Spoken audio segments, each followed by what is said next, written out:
మన ప్రభువును ప్రియ రక్షకుడునైనటువంటి యేసుక్రీస్తు ప్రభుల వారి యొక్క ప్రశస్తమైన నామానికి ఆయన పరిశుద్ధమైన పాదాలకు వేవేల కొలదిగా వందనాలు స్తుతులు స్తోత్రాలు చెల్లిస్తున్నా.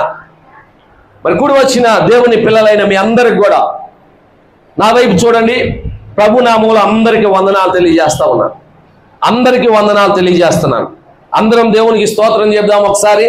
హల్లెలూయా, హల్లెలూయా, హల్లెలూయా. మంచిది.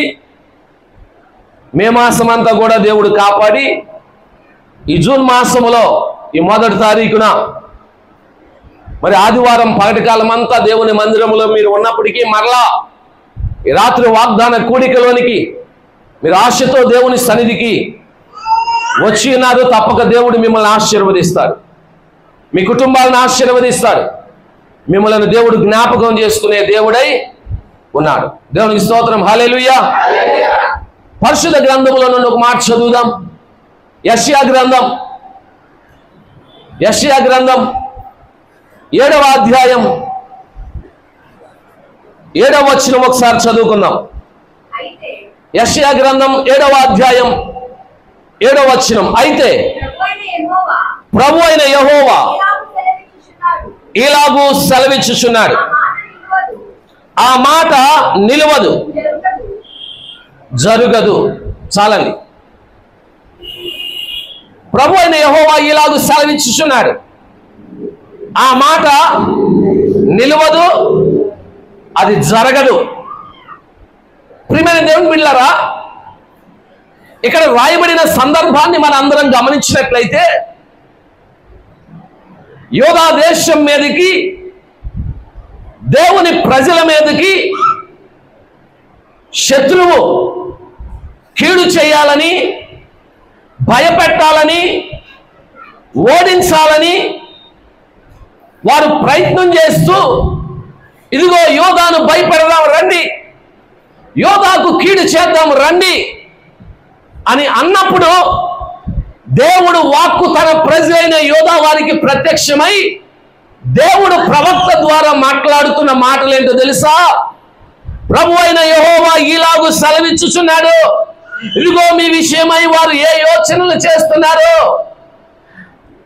ఏ మాటలైతే వారు మాట్లాడుతున్నారు, ఆ మాట నిలవదు, ఆ మాట జరగదు. దేవునికి స్తోత్రం చెప్పండి. హల్లెలూయా, హల్లెలూయా.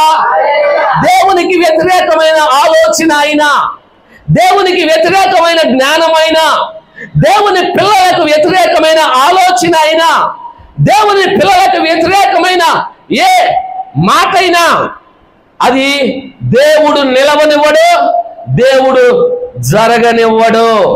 దేవునికి స్తోత్రం. హల్లెలూయా. అయ్యో, ఇక్కడ మనం గమనించినట్లయితే యోధా వారు ఏం చెబుతున్నారో కూడా అక్కడ రాయబడిన మాట మనం చూద్దాం. 8:10లో ఒక మాట ఉంది, ఆ మాట చదవండి. 8వ అధ్యాయం 10వ వచనం.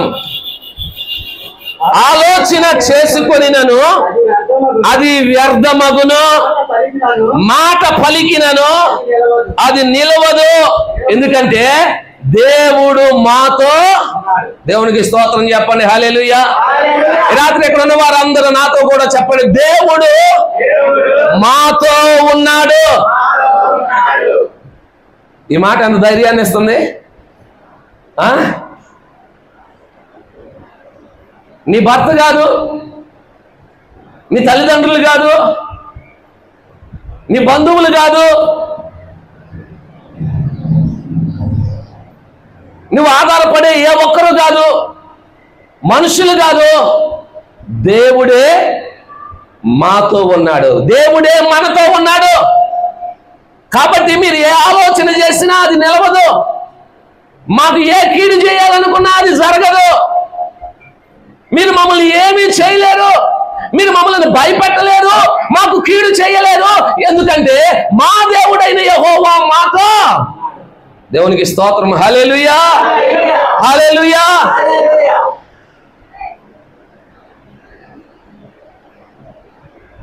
ప్రియమైన దేవుని బిడ్డలారా, ఒక మాట చదవండి. సామెతల గ్రంథం 21వ అధ్యాయం 30వ వచనం, సామెతల గ్రంథం 21వ అధ్యాయం 30వ వచనం, 21:30. యెహోవాకు విరోధమైన జ్ఞానమైనను వివేచన అయినను ఆలోచన అయినను నిలువదు. దేవునికి స్తోత్రం చెప్పండి, హల్లెలూయా. దేవునికి వ్యతిరేకమైన జ్ఞానమైన, వివేచన అయినా, వివేకమైన, ఆలోచన అయినా ఏ మనుషులు చేసినా, ఏ వ్యక్తి చేసినా అది నిలవదు. అలాగే దేవుని ప్రజల పక్షంగా కూడా ఎవరు ఎలాంటి కీడులు చేయాలని, ఎలాంటి ఆలోచనలు చేసినా, ఏ రీతిగా నిన్ను భయపెట్టాలని ప్రయత్నించినా, నీ మీద ఒక బాణములను సంధించినా ఏది కూడా నీ మీదకి రాదు, నీ ఎదుట నిలవదు. అది వారు ఏమనుకున్నా అది నీ జీవితంలో జరగదు అని దేవుడు వాగ్దానం చేస్తూ ఉన్నాడు. ఈరోజు ఈ వాక్యం వింటున్న ప్రియ దేవుని బిడ్డ, నీ జీవితంలో కూడా భయపెట్టేవారు ఉన్నారా? దుష్టుడు ఒకవేళ నిన్ను భయపెడుతున్నారా? లేక మనుషులు నిన్ను భయపెడుతున్నారా? నీ చుట్టూ ఉన్న వారు ఎవరైనా నీకు కీడు చేయాలని యోచన చేస్తా ఉన్నారా? ఆలోచన చేస్తా ఉన్నారా?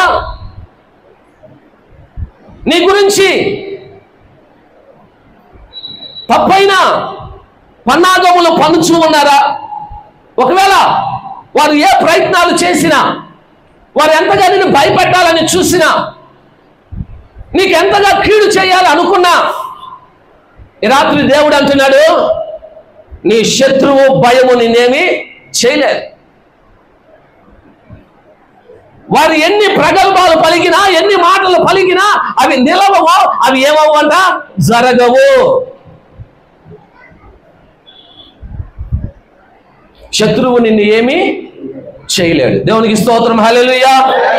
ఇందువలన అది నీ బలం వలన, నీ జ్ఞానం వలన, నీ సామర్థ్యం వలన, నీకున్న ఏమిటండి నీ చుట్టూ ఉన్న ప్రజల వలన కాదు, కానీ నీతో ఉన్న దేవుని వలన. నువ్వు దేవుడు మాతో ఉన్నాడు, ఆయన మా దేవుడై ఉన్నాడు, ఆయన మా తండ్రి అయి ఉన్నాడు అంటున్నావు కాబట్టి ఆయన శత్రువు చేతిలో నుండి నేనేం చేస్తున్నాడు, తప్పిస్తున్నాడు, నిన్ను రక్షిస్తున్నాడు, నిన్ను విడిపిస్తూ ఉన్నాడు. ప్రియ దేవుని బిడ్డలారా, ఈ రాత్రి ఈ వాగ్దానం ఈ జూన్ మాసంలో దేవుడు మనకి ఇస్తున్నాడు. ప్రభువైన యెహోవా ఇలాగూ సెలవిచ్చుచున్నాడు, ఆ మాట నిలవదు, ఏమవుదంట, జరగదు. అష్షూరు వారైనా కావచ్చు, సిరియా వారైనా కావచ్చు, ఎవరైనా, శత్రువు ఎంత బలమైన వాడైనా, ఎంత శక్తి కలిగిన వాడైనా, నీ దేవుని బలం ముందు ఆ శత్రువు ఏం చేయలేడంట, నిలవలేడు. ప్రియమైన దేవుని బిడ్డలారా, దేవుడు నీతో ఉన్నప్పుడు శత్రువు నేను ఏమీ చేయలేడు, వెనకకు తిరిగి వెళ్ళిపోతాడు. ఈ మాటలు మీకు చెప్పడానికి పరిశుద్ధ గ్రంథంలో ఎన్నో ఆధారాలు ఉన్నాయి. ఇదే యెషయా గ్రంథంలో, ఇదే 37వ అధ్యాయంలో మీరు చదువుకోండి. హిజ్కియా రాజు దేవుని పాదాల దగ్గర ప్రార్థన చేస్తూ ఉన్నాడు. ప్రియమైన దేవుని బిడ్డలారా, అష్షూరు రాజు అయిన సన్హెరీబు ఎన్నో ప్రగల్భాలు దేవుని ప్రజల మీద పలుకుతూ ఉన్నాడు. ఇదిగో నేను ఎన్నో దేశాలను జయించాను, ఎంతో మంది దేవతలు వారుకున్నారు, ఏ దేవుడు వారి దేశంలో ఉన్న ప్రజలను నా చేతిలో నుండి ఏం చేయలేదంట, విడిపించలేదు. హిజ్కియా మాటలు నమ్మి మీరు మోసపోవద్దు. ఇదిగో ఒకవేళ యెహోవా దేవుడు ఆయన మమ్మల్ని విడిపిస్తాడని చెప్పి హిజ్కియా మిమ్మల్ని మోసపరుస్తున్నాడేమో. ఇదిగో నేను జయించిన దేశములలో దేవతలు ఎవరు వారిని విడిపించలేనప్పుడు మీ దేవుడు కూడా నా చేతిలో నుండి మిమ్మల్ని ఏం చేయలేడంట, విడిపించలేడని అసలు ఎంతగా ప్రియమైన దేవుని బిడ్డలారా గర్విస్తూ మాట్లాడాడు. దేవుని మీద, దేవుని ప్రజల మీద రంకెలు వేస్తున్నట్లుగా మాట్లాడాడు. ప్రియమైన దేవుని బిడ్డలారా, దేవుని ప్రజలను, దేవుని నామాన్ని దూషిస్తూ సన్హెరీబు సైన్యాధిపతి అయిన రబ్షాకే వారు దేవుని ప్రజలను భయపెట్టాలని, దేవుని ప్రజలకు కీడు చేయాలని, దేవుని ప్రజలను చుట్టుముట్టి మీ దేవుడు ఏం చేయలేడు, మా చేతిలో నుండి మిమ్మల్ని విడిపించలేడు, ఇదిగో హిజ్కియా రాజు కూడా మా చేతిలో నుండి మిమ్మల్ని విడిపించలేడు, మీరు మాకు బానిసలు అవ్వాల్సిందే అని పలుకుతూ ఎన్నో మాటలు పలికి దేవుని ప్రజలను హృదయాలను కృంగదీయాలని ప్రయత్నం చేసి ఒక లేఖను కూడా రాసి పంపించినప్పుడు హిజ్కియా ఆ లేఖను తీసుకొని దేవుని మందిరంలోనికి వెళ్ళి ఏం చేస్తా ఉన్నాడండి? ప్రార్థన చేస్తా ఉన్నాడు. అయ్యా, ఒకవేళ వారి దేవతలు విడిపించలేదంటే వారు దేవుళ్ళు కాదు, వారి యొక్క విగ్రహంలే కాబట్టి వారు విడిపించలేదు. కానీ నీవు మా దేవుడు అయిన యెహోవావు, నువ్వు జీవము కలిగిన దేవుడవు, నువ్వు జీవం కలిగిన దేవుడు అయ్యా, నీ విడిపించే దేవుడవు. నీ శక్తి తెలియక, నీ సామర్థ్యం తెలియక, నీ జ్ఞానం తెలియక, నీ గొప్పతనం తెలియక ఇదిగో సన్హెరీబు ఎన్నో రీతులుగా మాట్లాడుతున్నాడు అని ప్రభు పాదాల దగ్గర ప్రార్థన చేస్తే దేవుని జవాబు చూడండి ఎలా వచ్చింది. 37వ అధ్యాయం 33వ వచనం ఒకసారి చదవండి. 37:33. కాబట్టి అష్షూరు రాజును గూర్చి యెహోవా సెలవిచ్చినదేమనగా, అతడు ఈ పట్టణములోనికి రాడు, దాని మీద ఒక బాణమైన ప్రయోగింపడు, ఒక కేడెమునైనను దానికి కనపరచుడు, దాని ఎదుట ముట్టడి దెబ్బ కట్టడు. ఈ పట్టణములోనికి రాక తాను వచ్చిన మార్గముననే అతడు తిరిగి పోవును. ఇదే యెహోవా వాక్కు. రంకెలు వేసిన ఇదిగో దేవుని ప్రజలను భయపెట్టాలని చూసిన సన్హెరీబుతో దేవుడు మాట్లాడిన మరొక మాట కూడా ఒకసారి చూద్దాం. అది కూడా మనకు అర్థమైతే తెలిసింది. 29వ వచనం ఒకసారి చదవండి. 29. నా మీద నీవు వేయు రంకెలను, నీవు చేసిన కలహమును నా చెవులలో జొచ్చెను, నా గాలము నీ ముక్కునకు తగిలించెదను, నా కళ్ళెము నీ నోటులో పెట్టి నిన్ను మళ్లించెదను, నీవు వచ్చిన మార్గముననే. దేవునికి స్తోత్రం, హల్లెలూయా. ఎవని సన్హెరీబు రబ్షాకే ఎన్నో మాటలు మాట్లాడి ఎవడి దేవుని ప్రజలను భయపెట్టాలని చూసి మేము మీకు కీడు చేస్తున్నాం, ఇదిగో మేము మా చేతిలో నుండి మిమ్మల్ని విడిపించగలిగిన వాడు ఎవడో లేడు, మీ దేవుడు కూడా విడిపించలేడు, మీ రాజు కూడా మిమ్మల్ని మా చేతుల్లో నుండి విడిపించలేడు అని చెప్తే దేవుని ప్రజలు దేవునికి ప్రార్థన చేస్తే దేవుడు అంటున్నాడు సన్హెరీబు గురించి, నువ్వు నా మీద వేసే రంకెలో నాకు తెలుసు, నువ్వు చేసిన కలహము నా చెవులకు వచ్చింది, నువ్వు మాట్లాడిన మాటలన్నీ రబ్షాకే, నువ్వు మాట్లాడిన మాటలన్నీ సన్హెరీబు నా చెవులోకి వచ్చినాయి. నేనేం చేస్తానో తెలుసా? నా గాలం నీ ముక్కుకి వేస్తాను, నా గాలమును నీ ముక్కుకు తగిలిస్తాను, నా కళ్ళెము నీ నోటులో పెట్టి నిన్ను మళ్ళిస్తాను, ఇక నువ్వు మాట్లాడటానికి వీలు లేకుండా నీ నోరు మూసేస్తాను.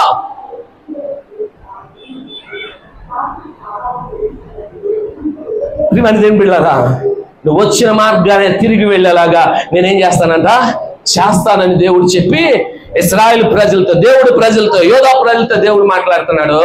సన్హెరీబు ఇక్కడికి రాడు. ఆ మాటలు చదివారు కదా. ఈ పట్టణములోనికి రాడు, దాని మీద ఒక బాణమైన ఏం చేయడంట ప్రయోగింపడు, ఒక కేడెమునైన దాన్ని కనపరచుడు, దాని ఎదుట ముట్టడి దెబ్బ కట్టడు. ఈ పట్టణములోనికి రాక తాను వచ్చిన మార్గమున తిరిగి వెళ్ళిపోతాడు. ఎన్ని ప్రగల్భాలు కలిపాడో సన్హెరీబు, ఏమి చేయలేక దేవుని ప్రజలు ఏం చేశాడట, తిరిగి తన దేశానికి వెళ్ళిపోయాడు. ప్రియమైన దేవుని బిడ్డలారా, కారణం దేవుడు తన ప్రజలతో ఉన్నాడు. దేవుడు తన ప్రజలతో ఉన్నాడు. ఆయన అంటున్నాడు కదా, నా ప్రజలకు హాని చేయవాడు ఎవడో, నా ప్రజలను భయపెట్టువాడు ఎవడో. ప్రియమైన దేవుని బిడ్డలారా, ఆయన ప్రజలను ఎవరిని భయపెట్టనివ్వడు, ఆయన ప్రజలకు ఎవరిని హాని చేయనివ్వడు. దేవుడు చేయాలనుకున్నా ఆ ఆలోచన నిలవదు, ఆ మాట జరగదు అని దేవుడు మాట్లాడుతున్నాడు. రే దేవుని బిడ్డ, ఏదో చెయ్యాలని అష్షూరు రాజైన సన్హెరీబు ఎవరి తన దేశం నుండి యోధా దేశానికి వచ్చాడు కానీ చెరపట్టాలని చూశాడు కానీ తన వల్ల కాలేదు దేవునిని ఎదుర్కోవటం. అందరు దేవుళ్ళలాగా అని దేవుణ్ణి అనుకొని యెహోవాని అనుకొని వచ్చాడు కానీ దేవుని శక్తి ముందు ఏం చేయలేకపోయాడంట, నిలవలేక తిరిగి పారిపోయాడు. ప్రియమైన దేవుని బిడ్డలారా, నా మాటలు అర్థమవుతున్నాయా? శత్రువు ఎంత బలమైన వాడైనా నీతో ఉన్న దేవుడు గొప్పవాడు కాబట్టి నేనేం చేయకుండానే పారిపోతాడు శత్రువు. దేవునికి స్తోత్రం చెప్పండి. హల్లెలూయా, హల్లెలూయా. ప్రియమైన దేవుని బిడ్డలారా, నేను ఎక్కడ ఏ పరిస్థితుల్లో అడ్డుకోవాలని చూస్తున్నాడో శత్రువు నాకు తెలియదు. కానీ ప్రియమైన దేవుని బిడ్డలారా, నేను ఒకవేళ ఆత్మీయ జీవితంలో అడ్డుకోవాలని చూసినా, సేవా పరిచర్యలో నేను అడ్డుకోవాలని చూస్తున్నా, ఇదిగో నీ సేవను జరగనివ్వకుండా దుష్టుడు నేను అడ్డుకోవాలని చూస్తున్నా, ప్రియమైన దేవుని బిడ్డలారా, పరిచర్యను అడ్డుకోవాలని చూస్తున్నా. ఈ రాత్రి దేవుడు అంటున్నాడు కదా, నేను నీ పక్షంగా ఉన్నాను. ఎవడు మిమ్మల్ని అడ్డుకోలేడు, ఎవడు మిమ్మల్ని భయపెట్టలేడు, ఎవడు మీకు హాని చేయలేడు. ఒకవేళ వారు ఎంత బలవంతులైనా, ఎంత శక్తివంతులైనా, ఎంత జ్ఞానం కలిగిన వారైనా, ఎంత మాటకారితనం కలిగిన వారైనా, అది ఎన్ని ఆలోచనలు చేసి వారి ఆలోచనలన్నీ కూడా నేనేం చేస్తానంట, తుత్తురీలుగా చేస్తాను. దేవునికి స్తోత్రం చెప్పండి. హల్లెలూయా, హల్లెలూయా. ఒకానొక సందర్భంలో తండ్రి అయిన దావీదు మీదకి అబ్షాలోము యుద్ధం చేయటానికి లేచాడు. అబ్షాలోము మీద ఉన్న ప్రేమతో ఎక్కడ తాను అక్కడే నిలిస్తే కుమారుడిని చంపివేయాల్సి వస్తుందోనని అబ్షాలోము ఎదుటి నుండి దావీదు పారిపోయాడు. పారిపోయి ఎక్కడో కొండల్లో గుహల్లో ఉంటే అక్కడికి ఒక వర్తమానం వచ్చింది. ఏంటో తెలుసా? అబ్షాలోము చేసిన కుట్రలో అయ్యా నీకింతకు ముందు మంత్రిగా ఉన్న అహీతోపేలు కూడా చేరాడంట. ఈ అహీతోపేలు దావీదు యొక్క మంత్రి, దావీదు రాజుగా ఉన్నప్పుడు. అప్పటికీ దావీదు రాజే, కానీ రాజైన దావీదు మీదకి సొంత కుమారుడే యుద్ధం చేయడానికి లేచాడు. లేచినప్పుడు అబ్షాలోమును చంపడం ఇష్టం లేక అబ్షాలోము ఎడల ఎంతో ప్రేమ కలిగిన దావీదు అబ్షాలోము ఎదుటి నుండి పారిపోయాడు. అయితే ఈ అబ్షాలోము కుట్రలో ఎవరు చేరారంట? దావీదుకు మంత్రిగా ఉన్న అహీతోపేలు కూడా వెళ్ళి చేరిపోయాడు. చేరిపోయి నీ తండ్రిని ఎలా మట్టు పెట్టొచ్చో, నీ తండ్రిని ఎలా చంపొచ్చో నేను నీకు ఆలోచన చెప్తాను అని అతను ఒక ఆలోచన చెప్పాడు. ప్రియమైన దేవుని బిడ్డలారా, అతను ఒక ఆలోచన చెప్పాడు. అయితే ఆ ఆలోచన దేవుడు ఏం చేయలేదంట, నెరవేర్చబడనివ్వలేదు. దేవునికి స్తోత్రం. హల్లెలూయా, హల్లెలూయా. ప్రియమైన దేవుని బిడ్డలారా, మనం గమనించి చేసినట్లయితే ఎప్పుడైతే వర్తమానం వచ్చిందో అహీతోపేలు కూడా కుట్రలో చేరాడని చెప్పగానే దావీదు ఆ కొండ ప్రాంతంలోనే, ఆ అరణ్యంలోనే దేవుని మా పాదాల దగ్గర మోకాళ్ళేసి, అయ్యా అహీతోపేలు ఆలోచన చెదరగొట్టయ్యా. అహీతోపేలు నా గురించి ఏ ఆలోచన చెప్పాడో, నా గురించి అన్ని తెలిసిన వాడు అహీతోపేలు ఏ ఆలోచన అయితే నా కుమారుడికి ఇచ్చాడో, ఆ అహీతోపేలు యొక్క ఆలోచన, దుష్టుని యొక్క ఆలోచన నువ్వు చెదరగొట్టమని దావీదు ప్రార్థన చేస్తే, దావీదు ప్రార్థన ఆలకించినటువంటి దేవుడు అహీతోపేలు ఆలోచనను నిరర్ధకం చేశాడు. అబ్షాలోము అహీతోపేలు ఆలోచన తీసుకోకున్నట్లుగా మార్చివేశాడు. తన ఆలోచన నెరవేరకపోవడం చూసి ఇంటికి వెళ్ళి ఉరి పెట్టుకొని అహీతోపేలు ఏమయ్యాడంట, చనిపోయాడని దేవుని వాక్యంలో రాయబడి ఉంది. దావీదు ఎవరండి చెప్పండి? దావీదు ఎవరు? దేవుని కుమారుడు, దేవుని బిడ్డ. దావీదు మీదకి ఎన్ని ఆలోచనలు ఎవరెవరు చేసినా దేవుడు వాటన్నిటిని ఏం చేశాడంట, నెరవేరనివ్వలేదండి. ఒక అహీతోపేలు ఆలోచనే కాదు, ప్రియమైన దేవుని బిడ్డలారా, సౌలు చేసిన ఆలోచనను కూడా దేవుడు ఏం చేయలేదంట, నెరవేరనివ్వలేదు. మాట చూద్దాం పరిశుద్ధ గ్రంథంలో చూడండి. సమూయేలు మొదటి గ్రంథం, త్వరగా నా మాటలు ముగిస్తాను. సమూయేలు మొదటి గ్రంథం 23వ అధ్యాయం 16వ వచనం. సమూయేలు మొదటి గ్రంథం 23:16. అప్పుడు సౌలు కుమారుడైన యోనాతాను లేచి వనములోనున్న దావీదు నద్దకు వచ్చి, నా తండ్రి అయిన సౌలు నిన్ను పట్టుకొనజాలడు, నీవు భయపడవద్దు, నీవు ఇశ్రాయేలుకు రాజు వగుదువు, నేను నీకు సహకారినవుదును.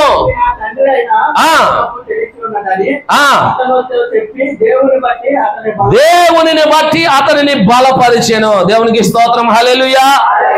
దావీదు ఎక్కడ దొరుకుతాడా? దావీదును చంపాలని సౌలు ప్రయత్నం చేస్తున్నాడు. సౌలు వెతుకుతూ ఉన్నాడు. ప్రియమైన దేవుని బిడ్డలారా, ఎందుకంటే దావీదు మంచివాడై అయినందున, ప్రియమైన దేవుని బిడ్డలారా, యుద్ధములో దావీదుకు 10,000 స్తోత్రములని ప్రజలు కీర్తించినందువలన దావీదు మీద విషము చూపు నిలిపిన సౌలు దావీదు అంతకందుకు సుబుద్ధి కలిగిన వాడిగా ఉండటం, మంచివాడిగా ఉండటం చూసి ఓర్చుకోలేక దావీదును చంపాలని ప్రయత్నం చేస్తున్నాడు.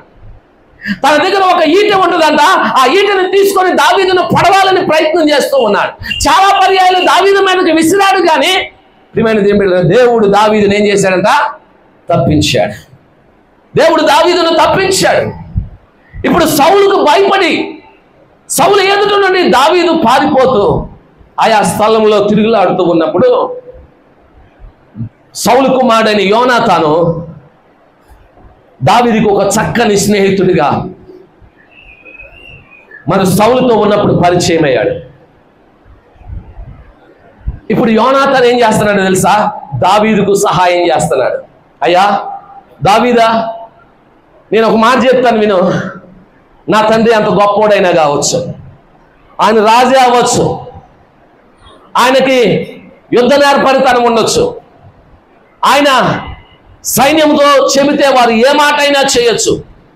కానీ ఒక మాట చెబుతున్నాను, నా తండ్రి అయిన సౌలు ఎప్పటికీ నేను పట్టుకోజాలడం.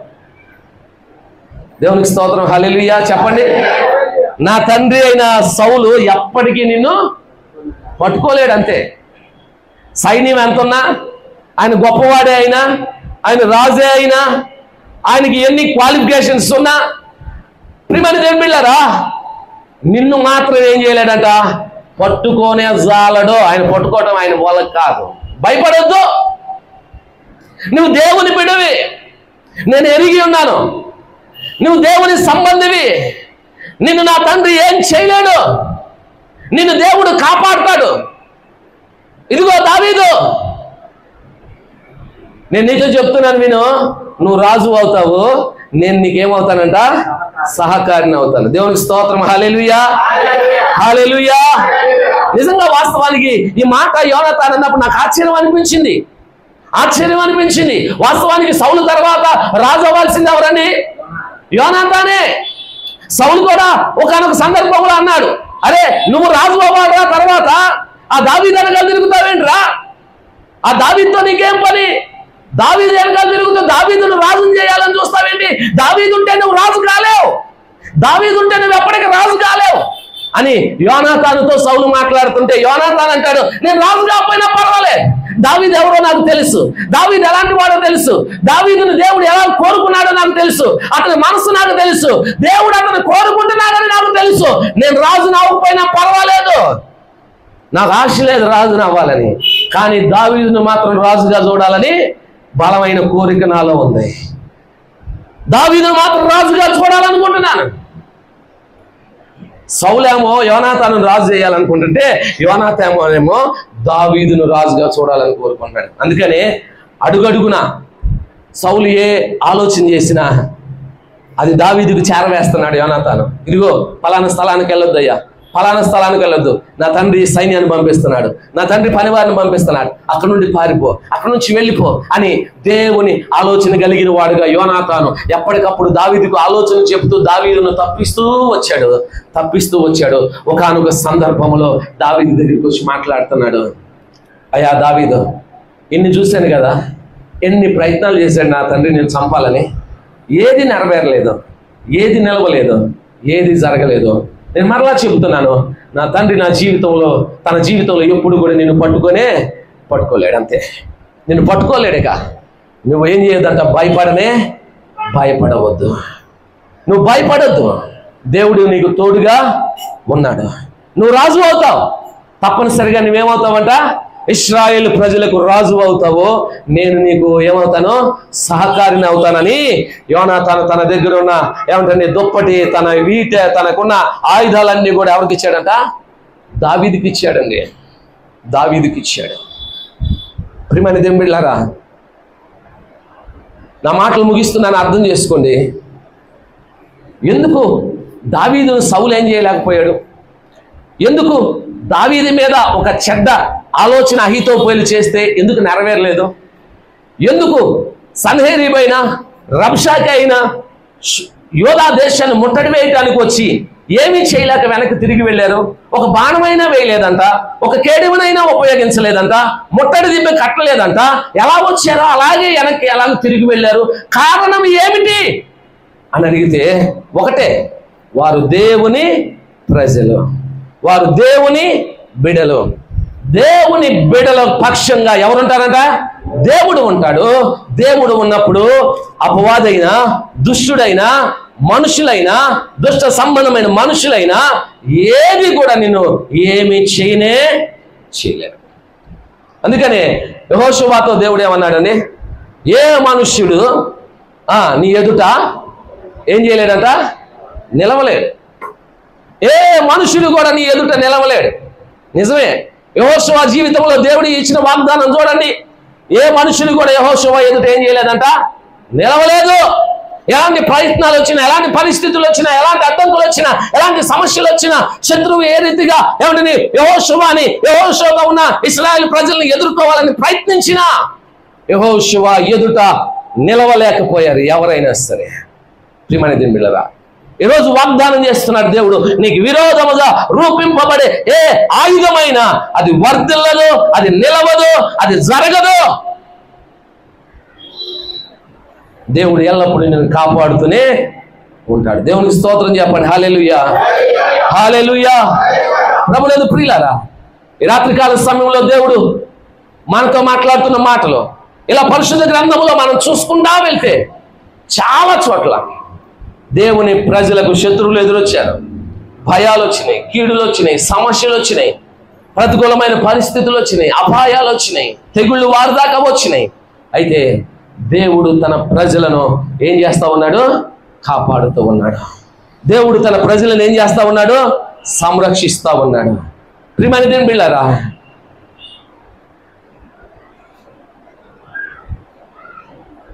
నీ చుట్టూ ఉన్న ప్రజలు నీ గురించి ఎన్ని ఆలోచనలు చేసినా ఆ ఆలోచనలు ఏమవ్వంట?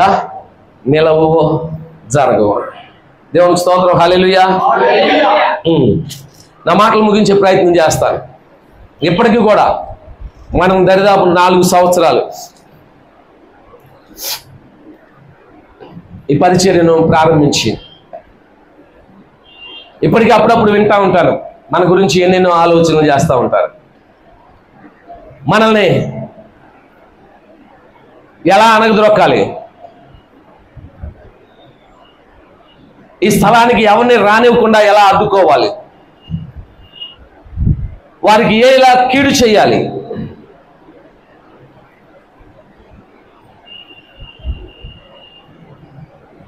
ఈ మధ్యకాలం ఒకసారి ఒక మాటని నేను చాలా బాధపడ్డాను.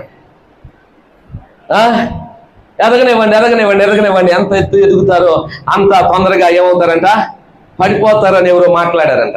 దేవునికి స్తోత్రం. పడిపోయినా మరలా లెగుస్తామని చెప్పారు. దేవునికి స్తోత్రం. హల్లెలూయా, హల్లెలూయా. ప్రియమైన దేవుని బిడ్డలారా, మేము పడిన స్థితిలో నుండే వచ్చామండి. పడటం మాకు కొత్త ఏం కాదు. మరలా పడ్డామా, మరలా ఏం చేస్తాము? మరలా లేస్తాం. మరలా పడ్డామా, మరలా లేస్తాం.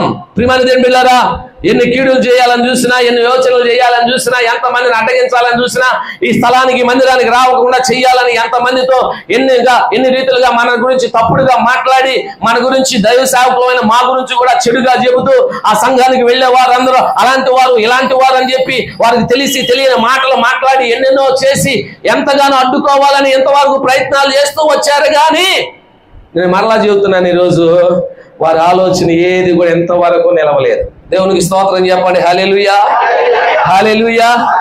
నిలిచిందా ఏదైనా ఆలోచన? ఏ ఆలోచన కూడా నిలవదో, ఏది జరగదో. ఎందుకంటే నేను నిర్భయంగా చెప్తున్నాను, దేవుడు ఈ పరిచర్యకు తోడుగా ఉన్నాడు. దేవునికి స్తోత్రం. హల్లెలూయా. దేవుడు ఈ పరిచర్యకు తోడుగా ఉన్నాడు. దేవుడు మనకు తోడుగా ఉన్నాడు. ఎవరు ఎన్నెన్ని ఆలోచనలు చేసినా, ఎన్ని ప్రయత్నాలు చేసినా, ఎన్ని కీడులు చేయాలని చూసినా, ఎంతగా మనల్ని ఏమిటని బాధించాలని చూసినా, మన గురించి తప్పుడు ప్రచారం చేసి ఏమిటని సంఘాన్ని నిర్వీర్యం చెయ్యాలని చూసినా, దేవుడు అంతకంతకు మనల్ని బలపరుస్తూనే ఉన్నాడు. అంతకంతకు సంఘాన్ని అభివృద్ధి పరుస్తూనే ఉన్నాడు. కానీ ఎక్కడా కూడా మనము వెనకడుగు వేసింది లేనే లేదు, వెనకకు వెళ్ళింది లేనే లేదు. ఎందుకంటే నేను మరలా చెప్తున్నాను, దేవుడు మనకు తోడుగా ఉన్నాడు, ఈ పరిచర్యకు తోడుగా ఉన్నాడు, ఈ పరిచర్యను ఏర్పరిచింది ఆయన, ఈ పరిచర్యను కొనసాగిస్తుంది ఆయన, ఈ పరిచర్యను కొనసాగించేవాడు ఆయన, ఈ పరిచర్యకు తోడుగా ఉన్నాడు దేవుడు. కాబట్టి ఈ పరిచర్య పక్షంగా, సేవకుల పక్షంగా, మన సంఘ బిడ్డల పక్షంగా ఎవరు ఎన్ని ప్రయత్నాలు చేసినా మనల్ని ఏదో బాధించాలని, శోధించాలని, మనల్ని బాధ పెట్టాలని, భయపెట్టాలని, కీడు చేయాలని చూసినా అవి జరగవు, అవి నిలవవు. ఆమేన్. కాబట్టి మీ జీవితాల్లో కూడా, మీ కుటుంబాల్లో కూడా, మీ వ్యక్తిగత జీవితాల్లో కూడా ఎవరో మాటలు పట్టుకొని వారు అలా ఉన్నారు, అమ్మో భయం వేస్తుంది, ఏదైనా అయిద్దేమో. నువ్వు దేవుని బిడ్డవైతే భయపడాల్సిన పని లేదు. వాళ్ళు సేవకులే అవనాయి గనక, నిన్ను అన్న వాళ్ళ ఎదుటి సేవకులే అవనాయి గనక నువ్వు దేవుని బిడ్డవైతే వారు అన్న మాట కూడా ఏమవుదంట, నెరవేరదంతే. దేవుడు మనకు ఎలా ఉంటాడు? తోడుగా ఉంటాడు. ఆయన మన పక్షంగా ఉండి మనం నడిపించే దేవుడు. మరొకసారి మూలవాక్యంలో మనం చూసినట్లయితే ఆయన అంటున్నాడు, ప్రభువు యెహోవా ఎలాగూ సెలవిచ్చుచున్నాడు, ఆ మాట నిలవదు, ఏమవుదంట, జరగదు. ఈరోజు నీకు కూడా అదే వాగ్దానం. ఈ జూన్ మాసంలో నీకు వ్యతిరేకమైన ఏ మాట అయినా, నీకు వ్యతిరేకంగా తలపెట్టిన ఏ పని అయినా, అది దుష్టుడైనా, దుష్ట సంబంధులైనా, మనుషులైనా, అది నిలవదు, అది ఏమవుదంట, జరగదు. మందిరం పక్షంగా అయినా, సేవకులమైన మా పక్షంగా అయినా, సంఘ బిడ్డలైన కుటుంబాలు, మీ కుటుంబాల పక్షంగా అయినా, ఎవరు ఎలాంటి మాటలు, ఎలాంటి క్రియలు, ఎలాంటి కార్యాలు చేయాలనుకున్నా ఏ మాత్రం భయపడబాకండి. చెప్పండి, ఇక్కడ యోధా వారు చెప్పినట్టుగా, నా మాటలు ముగిస్తున్నాను, 10వ అధ్యాయంలో చూశాం కదా, వారు ఏం చెబుతున్నారు? ఆలోచన చేసుకొని అది వ్యర్థమగును, మాట పలికిన అది నిలవదు, దేవుడు మాతో. మీరు మనందరం చెప్పాల్సిన మాట ఏంటి? చెప్పండి, మనందరం చెప్పాల్సిన మాట ఏంటి? దేవుడు మాతో ఉన్నాడు కాబట్టి మీరు ఏం చేయాలని చూసినా అది నిలవదు, అది జరగదు. దేవుడి మాటలు దీవించును గాక, మన హృదయాల్లో భద్రపరచును గాక. దయచేసి స్థలంలో వంచుదాం.